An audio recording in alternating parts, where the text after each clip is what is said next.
having a draft is probably the most fair way to incorporate people of other income brackets or the majority groups or whatever. I mean, if as of now it's low income minority people that are in the volunteer army, if we want to get the other parts involved, then yeah, I guess it would take a draft. And I don't necessarily think it's fair because, yeah, I think there's a poverty draft right now anyway, and like recruiters are targeting like the kids who can't afford it and they don't have any other option. So like right now it's not fair anyways. The lottery isn't that fair because like if you looked up on the board earlier, it was like, you know, you had to have a number of 300 or more not to get drafted, and there was only like 60 days out of the entire year where that was possible. The lottery draft is not fair. It's not a just thing.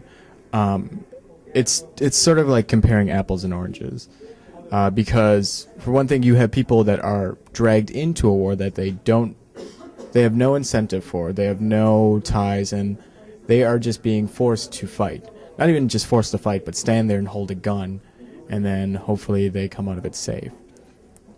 As opposed to today, you have people volunteering and going into the army. There are incentives. It's a different world because all the troops that we have coming back went there on their own accord. I would have to disagree with the assumption that most of your enlisted or officer personnel are coming out of poor groups. Me, for example, I left university to enlist in the United States Marines. Therefore, I'm one example of someone who didn't have to do it. A lot of my friends that I served with in the Marines, most of them did it because they have a deep love for their country, and not necessarily because of GI Bill or health care or what have you. Those are all added bonuses that can go into someone's decisions. But I think that when you look at the United States military as a whole, it has a broad representation that crosses race and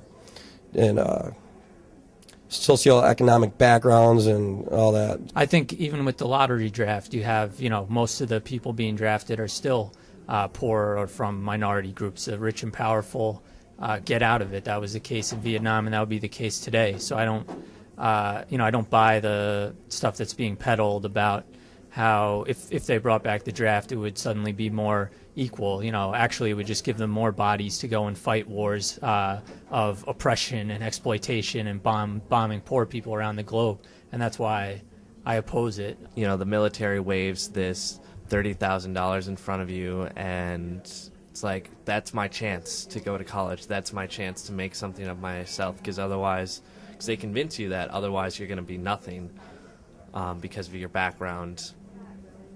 And so they take that chance, but what they don't tell you is that, 1 in 3 homeless is a veteran, or that, most people, only 16%, I think it is, of people who are told they'll receive money for school ever actually get that money. If you're implying that the people in the military today are poor, stupid, they're just doing it for benefits because there's no other way, I think that's kind of a disgrace to say towards our people serving in the military, since I believe that is not the case and have seen that from my own eyes.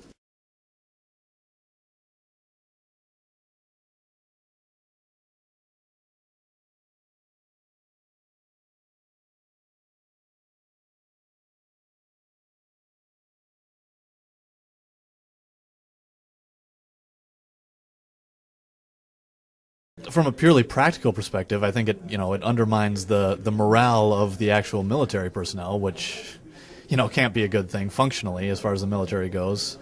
You've got these guys that are being paid ridiculous amounts of money to do basically the same job that military personnel are being paid. I don't know. It's pretty crazy how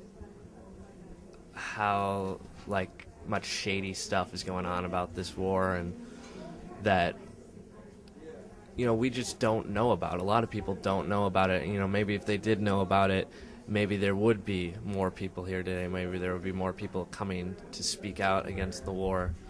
Gosh, I mean, I think it's awful that there's money that, is used to pay people to go and do these horrible atrocities. I mean, God, education? I mean, hello, healthcare. Let's put money on helping people survive. Gets to the core of like why we're fighting.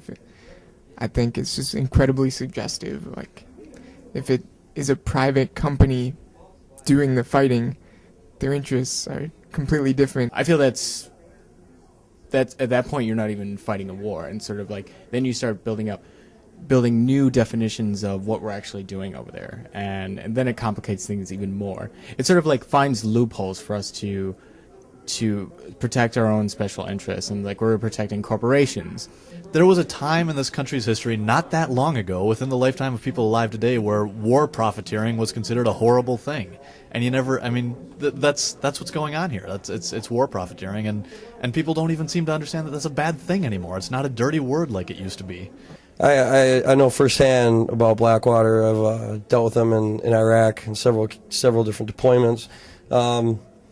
You have to ask yourself, if you're opposed to the draft and you don't want to go, and you have ex-military that are doing the job for you, and then I mean, is that sufficient to that argument? Do people would that be good enough for them? I don't know. I enlisted in the Marines, therefore it wasn't an issue for me. It shows, how democracy is not working right now under this, capitalist regime of the corporations, and, they're controlling this war that's, fought by the poor for the rich.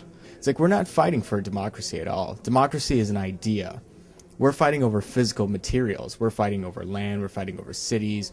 We're fighting over the occupation, of certain groups, and the deoccupation of certain groups. That's a physical material.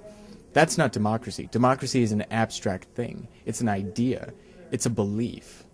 If we were fighting for democracy, we wouldn't be there. And that's the truth. And, having mercenaries there is another indication that sort of truth that we've been told, or what is a truth, that we are fighting for democracy, is another indication of that fallacy. If you want to talk about issues with Blackwater, I think an issue you'd get from most military people would be that Blackwater employees make about $15,000 a month for being in Iraq. And for example, I was in Marine Infantry, and I made an extra $880 a month on top of my salary, and it's tax free. And those are your incentives. And I put my life on the line a lot more than most of these Blackwater employees, and they're paid handsomely for their actions. And I think we need to take a look at if Blackwater employees and Triple Canopy and these other groups are making $15,000 a month for doing combat operations, then what are we paying our troops? Well, I don't want anybody there fighting in an unjust war, which I definitely see this current conflict as being. But if somebody's there, it should be military personnel, and it should not be a mercenary army. We shouldn't have mercenaries in the first place. Those shouldn't even exist in this sort of free world that we live in. I mean, that's ridiculous. If we're fighting for democracy, why do we have paid soldiers?